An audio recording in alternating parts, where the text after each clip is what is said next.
Hello friends, welcome back to my channel lesson explain. दोस्तों, यदि आपने अभी तक हमारे चैनल को सब्सक्राइब नहीं किया है तो जल्दी से सब्सक्राइब कर लीजिए और हाँ, बेल आइकन को दबाना ना भूलें ताकि हमारे आने वाले वीडियोस की सभी नोटिफिकेशन आपको मिलती रहें। दोस्तों, आज मैं जिस मूवी को एक्सप्लेन करने जा रही हूँ उसका नाम है the curse of sleeping beauty और ये मूवी 2016 में रिलीज हुई थी। मूवी की शुरुआत में हमें एक डेजर्ट को दिखाया जाता है जो की काफी ज्यादा सुनसान होता है और दूर दूर तक कोई भी नजर नहीं आ रहा होता है और उस वीरान सी जगह पर एक बेड होता है जिस पर एक खूबसूरत सी लड़की सो रही होती है। ये दृश्य देखने में बहुत ही अजीब होता है और तभी वहाँ पर हम एक लड़के को देखते हैं जो कि उस बेड के करीब जा रहा था और अभी वो लड़का उस लड़की के नजदीक आने ही वाला होता है कि तभी उसे अचानक से हेडेक होने लग जाता है और सब कुछ ब्लर हो जाता है और यहाँ पर हम देखते हैं कि उस लड़के को बहुत ही अजीब और गरीब चीजें देखने को मिलती हैं, जैसे कि उसे डेमंस की हंसने की आवाजें आ रही थी और एक काफी बड़ा पुराना घर जो कि डेमंस का ही हाउस था और इन सब के अलावा भी बहुत ही अजीब से सीन देखने को मिलता है उसे। और तभी अचानक उस लड़के की आंखें खुल जाती हैं और यहाँ पर हमें पता चलता है कि ये लड़का जो कुछ भी देख रहा होता है ये रियल नहीं होता है बल्कि एक सपना होता है। इस लड़के का नाम थॉमस होता है जो कि एक मेंटर होता है। थॉमस इस तरीके से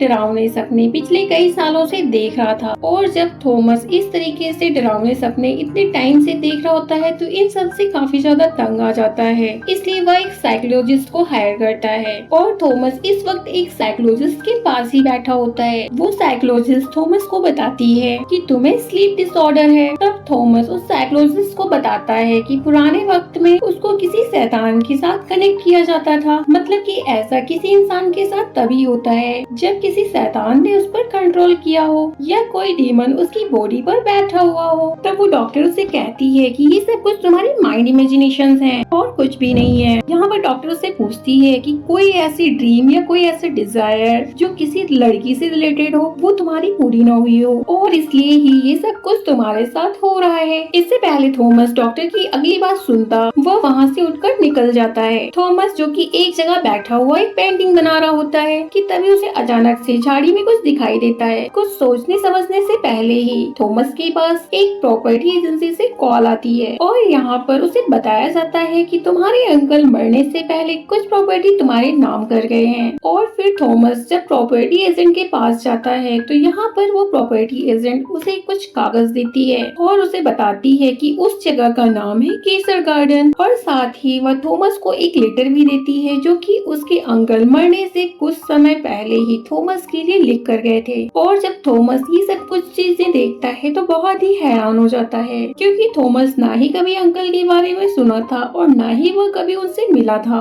उसके बाद हम देखते हैं कि थॉमस जब उस कागज को ओपन करता है तो उसे उसमें उस प्रॉपर्टी की फोटोज दिखाई देती है, मतलब कि उस केसर गार्डन की फोटोज होती हैं और ये प्रॉपर्टी वाला घर बिल्कुल उस घर जैसा लग रहा था जैसा कि थॉमस ने अपने सपने में वो डीमंस वाले हाउस को देखा था और अब थॉमस भी इस प्रॉपर्टी को देखना चाह रहा था। अब थॉमस वहाँ से निकलकर अपने घर आ जाता है और घर आने के बाद थॉमस अपने अंकल की उस लेटर को पढ़ता है। उस लेटर में लिखा हुआ था कि मुझे बहुत ही दुख है कि मैं तुमसे कभी भी नहीं मिल पाया और हमारे ना मिल पाने की वजह हमारी मॉम और ग्रैंड मॉम है, लेकिन शायद उन्होंने भी बिल्कुल ठीक किया क्योंकि हमारी फैमिली सदियों से केसर गार्डन से ही कनेक्ट है। लेकिन दुख की बात ये है कि केसर गार्डन की जो मेल्स हैं वो सभी कर्स्ड हैं। इस लेटर में इस बात का तो जिक्र नहीं किया गया था कि ये कर्स किस तरीके का था और कुछ नियम है जो कि तुम्हारे लिए फॉलो करना बहुत ही जरूरी होगा और क्योंकि तुम केसर फ्लैश ब्लड लॉयल हो तो तुम वहाँ की किसी भी डोर को ओपन कर सकते हो, वो भी अपने ब्लड के साथ। और उसे वार्निंग देते हुए लिखा होता है कि वहाँ पर कुछ जगह ऐसी भी है जहाँ पर तुम्हें नहीं जाना है, वहाँ पर एक बेसमेंट है और तुम्हें मेरी बात पर विश्वास करना होगा और तुम्हारे फायदे के लिए ही वो जगह बैन की गई है। उसके बाद थॉमस केसर गार्डन जाता है क्योंकि थॉमस के पास कीज नहीं होती है, इसलिए वह वहाँ पर लॉक को तोड़ने की कोशिश करता है और लॉक को तोड़ने के बाद वह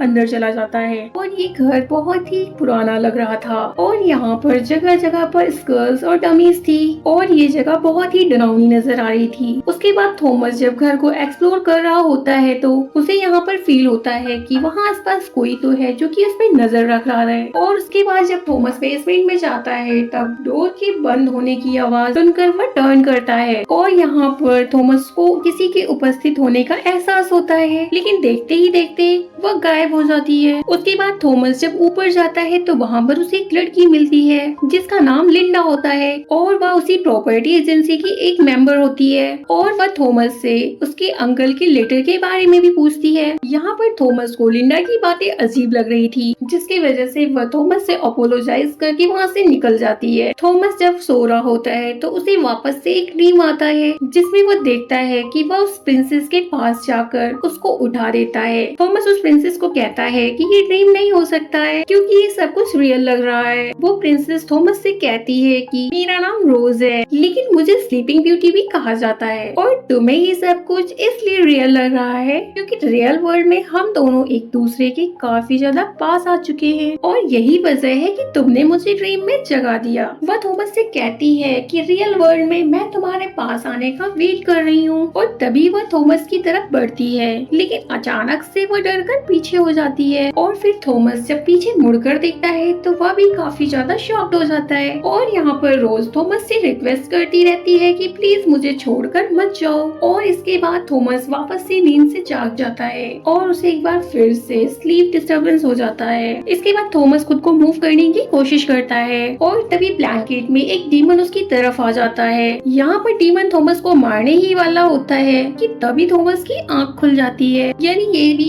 थॉमस का एक सपना होता है और तभी थॉमस की डोरबेल बजती है और जब वो देखने के लिए बाहर जाता है तब वहाँ पर उस घर का केयर टेकर होता है जो कि उस घर की मेंटेनेंस के बारे में पूछने के लिए वहाँ पर आया था। और जब थॉमस उस घर के केयर टेकर से उस घर के बारे में क्वेश्चंस पूछता है तब वो थॉमस से कहता है कि ये घर बहुत ही स्ट्रेंज है और यहाँ पर बहुत से लोग आते हैं और गायब हो जाते हैं और पुलिस ने कई बार इस घर को इन्वेस्टिगेट किया लेकिन उन्हें यहाँ पर कुछ भी नहीं मिलता है। उस आदमी के जाने के बाद थॉमस फिर से घर को एक्सप्लोर करता है और थॉमस को उस घर में एक पुराना सा डोर मिलता है और थॉमस उस डोर को काफी ज्यादा ओपन करने की कोशिश करता है लेकिन वो दरवाजा उससे नहीं खुल पाता है। केसर गार्डन के बारे में और भी जानकारी जुटाने के लिए थॉमस उस जगह के एडमिन ऑफिस में जाता है और यहाँ पर जब वो पेपर्स को चेक कर रहा होता है तब उसे एक पेपर नजर आता है जिस पर कुछ लिखा हुआ था जो कि थॉमस को समझ में नहीं आ रहा था। जो भी इस पेपर पर लिखा हुआ था थॉमस उसे समझने की कोशिश कर रहा था कि तभी अचानक से उसके पेट में पेन होना स्टार्ट हो जाता है और उसे अटैक हो जाता है। यहाँ पर थॉमस बहुत ही ज्यादा घबराया होता है और कांप रहा होता है और यहाँ पर अब थॉमस को उसके सपने के वही सीन नजर आने लग जाते हैं और फिर अचानक से देखते ही देखते थॉमस नॉर्मल भी हो जाता है और थॉमस लिंडा के पास होता है। यहाँ पर थॉमस लिंडा से कहता है कि इस पेपर में जो कुछ भी लिखा हुआ है वो तुम्हारी हैंड राइटिंग से मैच करता है और अगर तुम उस घर के बारे में कुछ भी जानती हो तो प्लीज मुझे बता दो। तब लिंडा थॉमस से कहती है कि मेरा भाई उस घर में गया था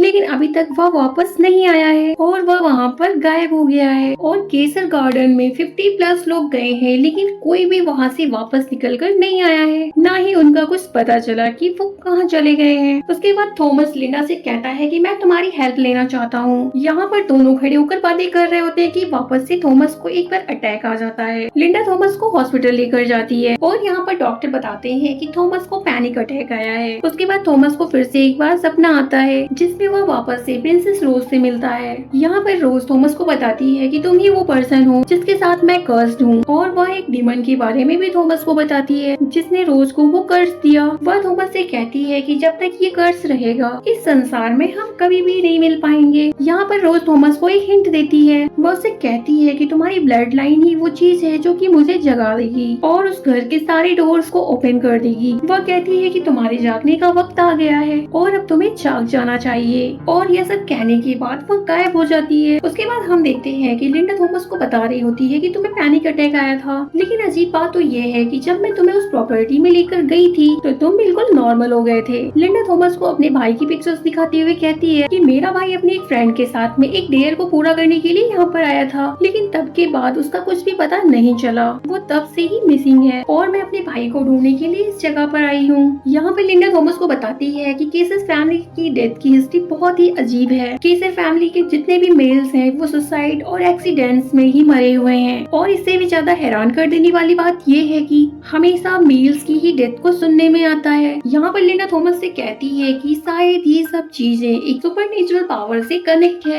जो कि ये सब कुछ करवा रही है। यहाँ पर थॉमस लिंडा से कहता है कि कोई तो रास्ता होगा ना इस कर्ज से बचने का। तो यहाँ पर लिंडा थॉमस की ब्लड लाइन को रिस्पॉन्सिबल कहती है और यहाँ पर थॉमस जब लिंडा की ये बात सुनता है तो उसे अपने अंकल की भी ब्लड लाइन वाली बात याद आती है और यहाँ पर थॉमस लिंडा को उसी पुराने डोर के पास लेकर जाता है और यहाँ पर लिंडा भी उस डोर को ओपन करने की कोशिश करती है, लेकिन उससे भी वह दरवाजा नहीं खुलता है और तभी वहाँ पर थॉमस एक नीडल की हेल्प से अपनी उंगली से ब्लड निकालता है और ब्लड वाली फिंगर से वह उस डोर को ओपन करता है और वो दरवाजा खुल जाता है। उसके बाद थॉमस और लिंडा दोनों अंदर जाते हैं और उन दोनों को यहाँ पर एक बहुत ही पुरानी सी डायरी मिलती है जो कि बंद होती है। उसके बाद वो दोनों मिलकर उसे ओपन करते हैं और इस डायरी में जो कुछ भी लिखा हुआ था वह उन दोनों को समझ में नहीं आ रहा होता है क्योंकि वो भाषा बहुत ही प्राचीन थी। और तभी वो देखते हैं कि एक डमी उन पर अटैक कर देती है और वो दोनों खुद को सेव करने के लिए वहाँ से बाहर आ जाते हैं और तभी वहाँ पर एक गाड़ी आ जाती है और लिंडा थॉमस को उस गाड़ी में बैठने के लिए बोलती है और उस गाड़ी में जो होता है लिंडा ने उसे अपनी हेल्प के लिए वहाँ पर बुलाया हुआ था। दरअसल वो लिंडा का फ्रेंड और एक पैरानॉर्मल इन्वेस्टिगेटर होता है। लिंडा थॉमस और रिचर्ड को लेकर अपने घर में आ जाती है और लिंडा उन लोगों को केसर गार्डन की बहुत सारी पिक्चर्स दिखाती है क्योंकि लिंडा केसर गार्डन के बारे में बिल्कुल डिटेल से जानती थी। इन पिक्चर्स को देखने के बाद में वो पैरानॉर्मल इन्वेस्टिगेटर रिचर्ड कहता है कि इन स्पिरिट्स को आमतौर पर लोग डीमंस या डेविल कहते हैं और कुछ लोग इन पर विश्वास करते हैं और कुछ नहीं करते हैं और असल में ये हमारे आसपास ही रहते हैं। रिचर्ड थॉमस से कहता है कि तुम केसर गार्डन से लिंक्ड हो